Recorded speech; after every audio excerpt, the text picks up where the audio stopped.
Helen's wrinkled hands trembled as she held the faded piece of paper. A drive-in movie ticket from the summer of 1969. Easy Rider. The worn stub had somehow survived 55 years, just like the secret she'd been carrying all this time. That ordinary movie night at Pine Valley Nursing Home was about to unravel everything she'd buried for more than half a century. And Helen had no idea that the truth would soon destroy the carefully constructed life her son Richard had built around her silence. The whole thing started on a Thursday evening in October 2024, when the nursing home's activity coordinator Melissa organized what she called Nostalgia Cinema Night. The young woman had decorated the common room with vintage movie posters, popped fresh popcorn, and arranged comfortable chairs for the elderly residents.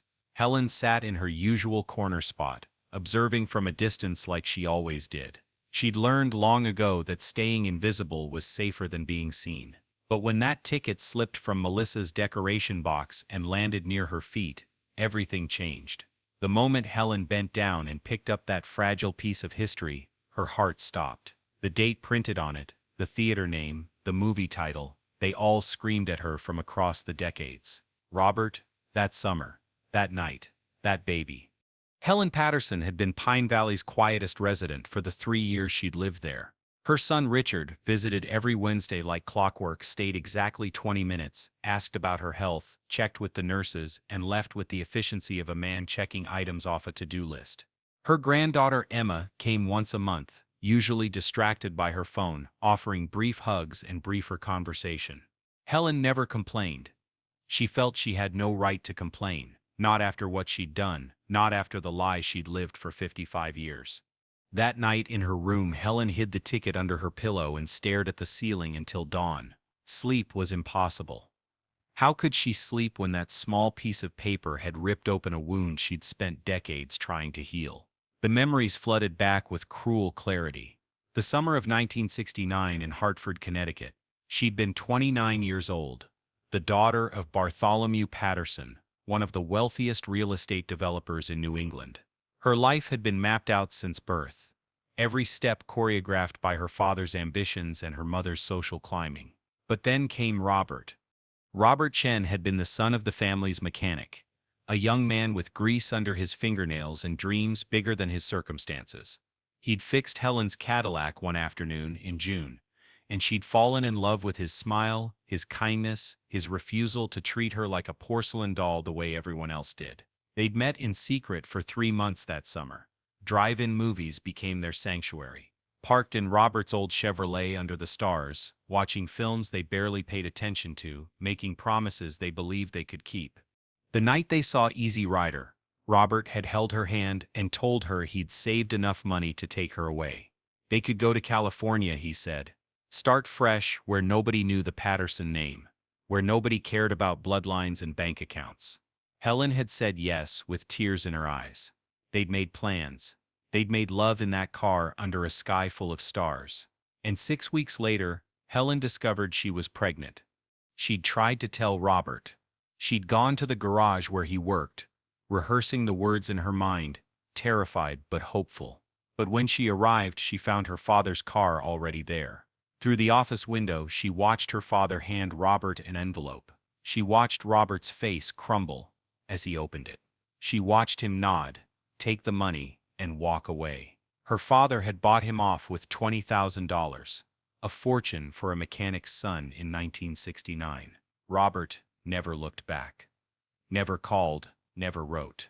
He'd taken the money and disappeared, leaving Helen to face the consequences alone. Helen never told her father about the pregnancy. She hid it as long as she could, wearing loose dresses, avoiding social events, making excuses. But mothers always know. Catherine Patterson discovered the truth in September, and the rage that followed still echoed in Helen's memory decades later. There were no discussions, no options, no choices. Helen's father made arrangements with a private adoption agency. Helen was sent to a facility in upstate New York, told to say she was visiting a sick aunt. She gave birth in February 1970 to a healthy baby boy. She held him for exactly 10 minutes before they took him away. The adoption was closed. Anonymous. Final. 2 months later, her father arranged her marriage to Gerald Patterson, a distant cousin and business associate 20 years her senior. Gerald knew nothing about the baby. Nobody did. Helen learned to bury the grief, to smile at dinner parties, to play the role of dutiful wife and eventually devoted mother when Richard was born in 1972. She learned to lock that summer of 1969 in a corner of her heart where it couldn't hurt her every single day. She almost succeeded. But now, sitting in her nursing home room with that ticket burning under her pillow, all those carefully constructed walls were crumbling. The next morning brought Richard's unexpected visit, and the words that confirmed her worst fear. A lawyer had called. Daniel Morrison, born in February 1970, adopted as an infant, now searching for his biological mother. DNA test, legal rights, medical history. The language was clinical, but the implications were catastrophic. Helen watched her son's face turn from confusion to understanding to cold calculation in a matter of seconds. Richard wasn't thinking about a brother he'd never known. He was thinking about the Connecticut estate, the property his father had left, the inheritance he'd been counting on. Helen saw it in his eyes, that same ruthless pragmatism that had characterized her own father. The Patterson family legacy, it seemed, ran deeper than blood. Richard's reaction that morning in the nursing home garden had been brutal in its honesty. He'd accused her of lies, of betrayal, of potentially destroying everything he'd built his future on. He'd forbidden her from taking the DNA test, from acknowledging Daniel's existence, from disrupting the neat narrative of their family history. When Helen had challenged him, when she dared to suggest that maybe this man deserved to know his mother, Richard had walked away with a threat hanging in the air. If she pursued this, there would be consequences. That afternoon, Helen sat alone in her room and made a decision. For 55 years, she'd let other people choose for her. Her father had chosen to pay off Robert. Her mother had chosen the adoption. Her husband had chosen ignorance. Her son was now choosing denial. But Helen was 84 years old, living in a nursing home, with maybe a few years left, if she was lucky. What did she have to lose? What was Richard going to do? Abandon her. He'd already done that in every way that mattered, except financial. She called the number the lawyer had left with Richard. A professional voice answered, asked her to verify her identity, and then put Daniel Morrison on the line. Helen's hands shook so badly, she almost dropped the phone. The voice that came through was deep, educated, careful. He introduced himself as a corporate lawyer from Boston, 54 years old, adopted at birth by the Morrison family. He'd always known he was adopted, he explained, and his adoptive parents had been wonderful. But after they passed away a few years ago, he'd felt a need to know where he came from. Medical history was part of it, he admitted. But mostly it was about understanding his story. Helen listened to him talk and heard echoes of Robert in his speech patterns, in the way he chose his words carefully, in the kindness underlying his questions. She wanted to tell him everything, right then, to pour out 55 years of grief and regret and love that had nowhere to go. But instead she simply confirmed that yes, she would take the DNA test, and yes, she understood what it might reveal. The test was administered at the nursing home 2 days later. A simple cheek swab, a few forms, and then weeks of waiting. During that time, Richard stopped visiting.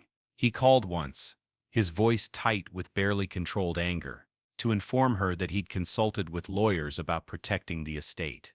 If this stranger tried to claim any inheritance, Richard would fight it with everything he had. Helen had simply said she understood and hung up.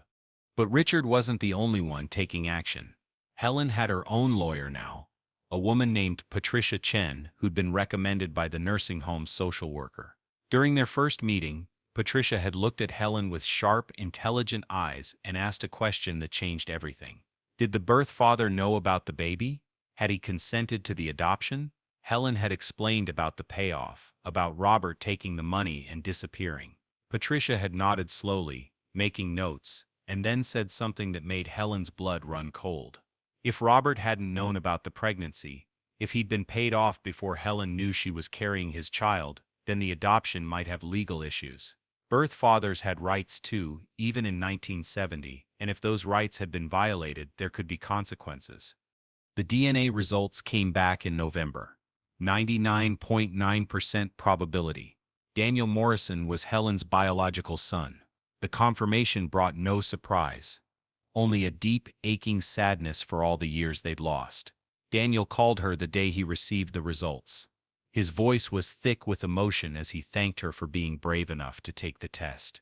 He asked if they could meet, and Helen said yes without hesitation. Richard found out about the planned meeting and arrived at the nursing home in a fury Helen had never seen before. He demanded she cancel it, threatened to have her declared mentally incompetent, accused her of destroying the family for a stranger. Helen sat quietly through his tirade, and when he finally ran out of words, she spoke with a calmness that surprised even herself. She told him that Daniel was not a stranger but her son, his brother, and that she would meet him whether Richard approved or not. She told him that the estate didn't matter to her anymore, that he could have it all if that's what he cared about. But she would not be denied this chance to know her child. Richard had left without another word, and Helen wondered if she'd just lost one son in the process of finding another. The meeting was arranged for a Sunday afternoon in December.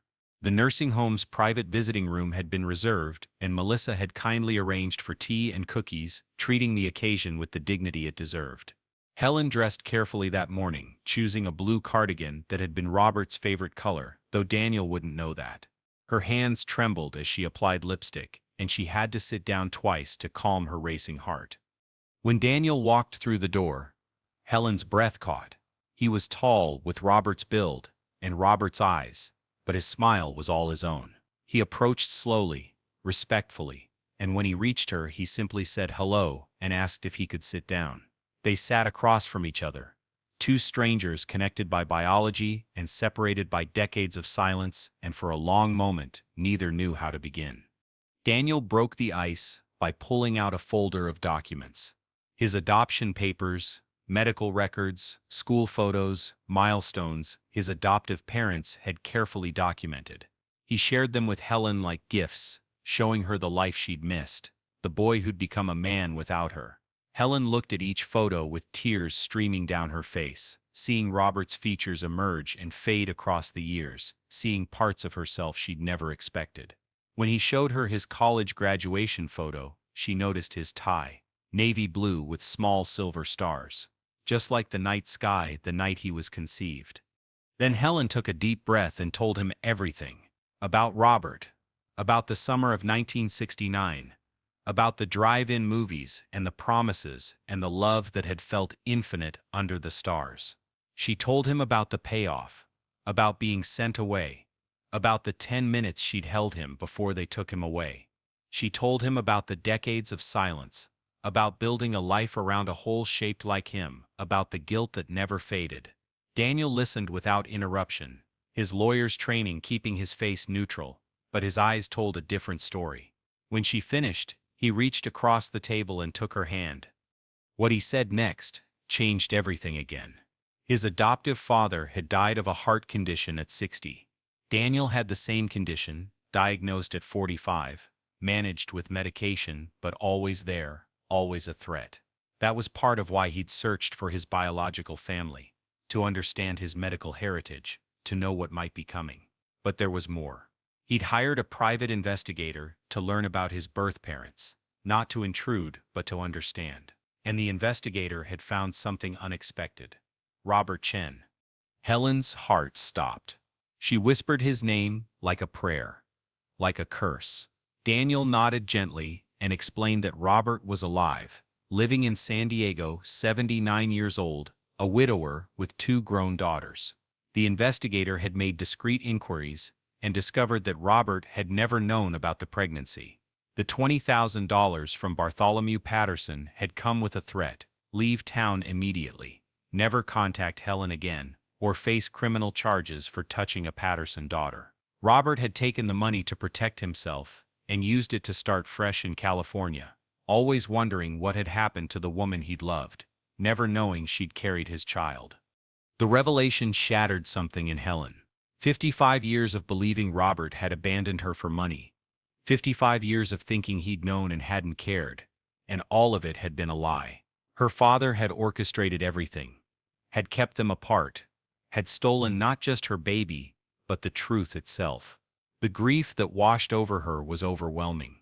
Decades of misdirected anger and wasted bitterness crashing down at once. Daniel had more to say. He'd contacted Robert through the investigator, carefully, respectfully, to ask if he'd known about a pregnancy in 1969. Robert's response had been immediate and anguished. He'd never known. He'd spent decades wondering about Helen, occasionally trying to find information about her. But the Patterson family had been too powerful, too protected. When he'd learned about Daniel, about the son he'd never known existed, he'd broken down. Now he wanted to know if Helen would be willing to speak with him, to hear his side of the story, to perhaps find some measure of peace in the truth. Helen sat in that nursing home visiting room, holding the hand of the son she'd given up and hearing about the man she'd never stopped loving. And she realized that her life had been built on lies told by people who'd claimed to love her. Her father had lied. Her mother had lied. She'd lied to herself for 55 years, believing she'd done the right thing by staying silent, by protecting everyone else's comfort at the cost of her own heart. The decision to contact Robert was both the easiest and hardest thing she'd ever done.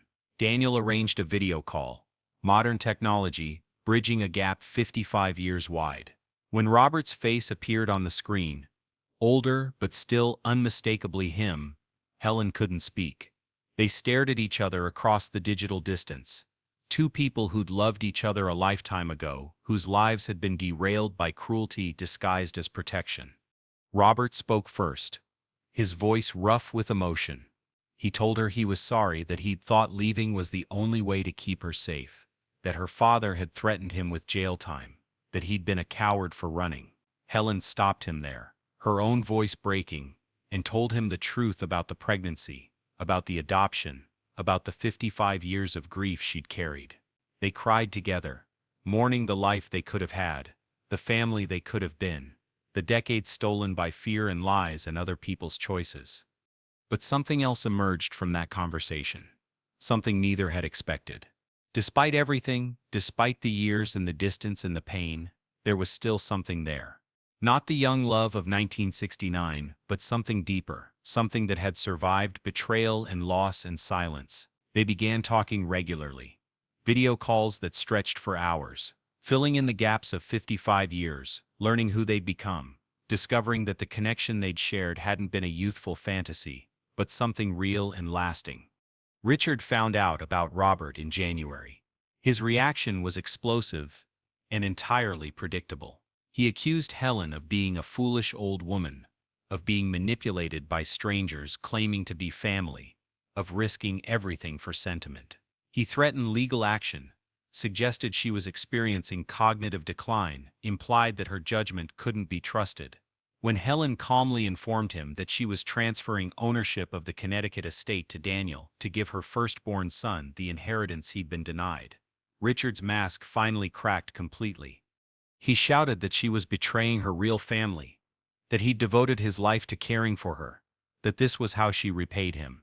Helen listened to his rage and realized with sad clarity that Richard had never cared for her out of love, but out of investment. Every visit, every check-in, every moment of dutiful son behavior had been about protecting his inheritance, about ensuring the Patterson money stayed in the right hands. She'd been a means to an end, just as she'd been for her parents, just as she'd been for Gerald. The only people who'd ever wanted her for herself were Robert and the son she'd given away. The confrontation ended with Richard storming out, threatening lawsuits and challenging her mental competency. Helen sat alone in her nursing home room afterward, expecting to feel grief or regret. Instead, she felt free. For the first time in 84 years, she'd chosen herself. She'd chosen truth over comfort, love over security, her own voice over the demands of family legacy. The legal battles that followed were ugly. Richard filed for guardianship, claiming Helen was being unduly influenced. Daniel's lawyers countered with evidence of her mental clarity, with testimony from nursing home staff about her sharp mind and independent decision-making. The court proceedings dragged through winter and into spring, each hearing another arena for Richard's resentment and Daniel's quiet dignity. But something unexpected happened during those months. Robert decided to move to Rhode Island. At 79, he sold his California home and relocated to a senior living facility just miles from Pine Valley. He and Helen began seeing each other regularly, their relationship evolving into something neither could quite define but both treasured. They weren't the young lovers from 1969, but they were companions who understood each other's scars, who shared a history of loss and a future however brief it might be. The nursing home residents watched this romance bloom with fascination and delight. Helen, who'd been invisible for 3 years, was suddenly the center of attention. Robert visited daily, bringing flowers, playing cards with her, taking her on walks when weather permitted. The other residents teased them gently, calling them teenagers, making jokes about young love. Helen blushed and smiled and felt something she hadn't felt in decades: joy. The court ultimately ruled in Helen's favor. She was found to be of sound mind and free to distribute her assets as she wished. The Connecticut estate went to Daniel, along with a formal apology from Helen for the years they'd lost and a request that he consider sharing it with his half-sisters Robert's daughters if he chose. Richard received a trust fund, enough to live comfortably but not the fortune he'd expected. He left the courthouse without speaking to Helen, and she hasn't heard from him since.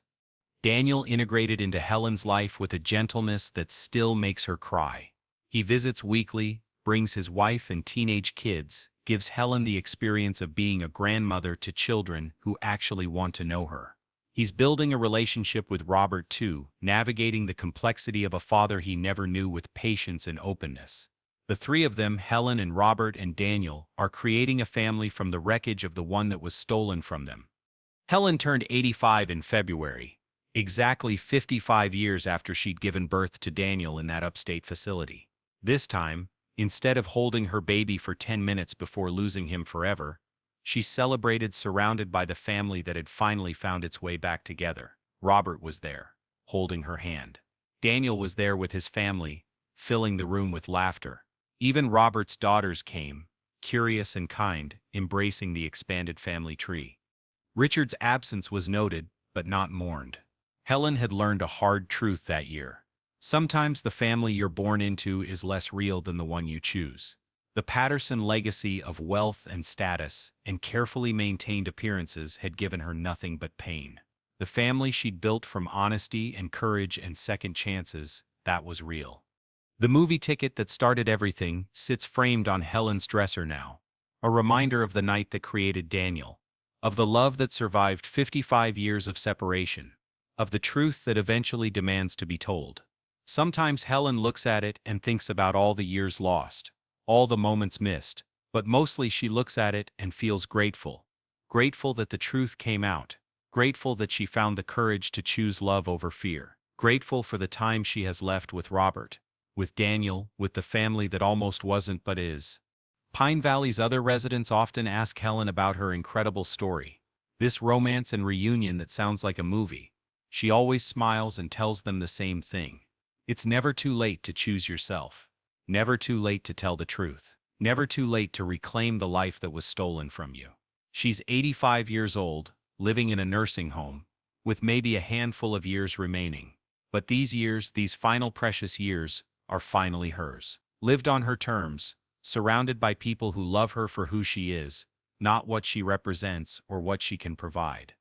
The Patterson family legacy ended with Richard's bitterness and greed. But a new legacy began the day Helen held that drive-in ticket and remembered who she used to be. It's a legacy of courage, of truth-telling, of love that refuses to die. It's a legacy she'll pass to Daniel, to his children, to anyone brave enough to believe that your life belongs to you, no matter how old you are, no matter who tries to tell you otherwise. Helen Patterson spent 55 years being someone else's daughter, someone else's wife, someone else's mother. But in her final chapter, sitting in a nursing home in Rhode Island, holding hands with the man she loved a lifetime ago, watching her son build relationships with his newfound siblings, she's finally just Helen. And that, she's discovered, is more than enough.